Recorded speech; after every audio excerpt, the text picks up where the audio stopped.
So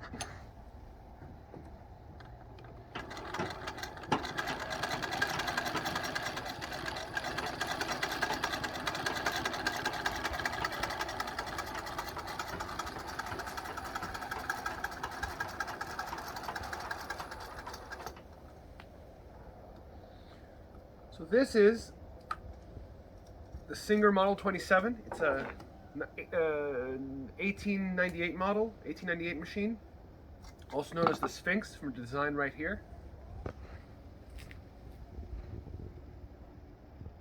This machine is 124 years old, has a bobbin winder, it has a variable length stitch.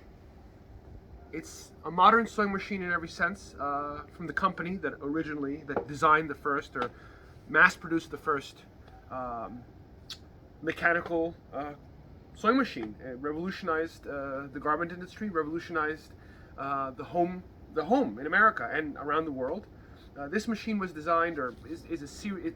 It's the product of many different designs, ultimately attributed to a guy named Whitehill, a Scotsman named Whitehill. The table, the treadle, is almost complete. It's missing the little drawer here for your bobbins and such, and some hanging drawers down here that are missing. It would have looked like this. It's been, I would say, nearly fully restored by a jeweler friend of mine, and it is a useful machine that does not require any amount of electrical power to work. All it needs is your legs.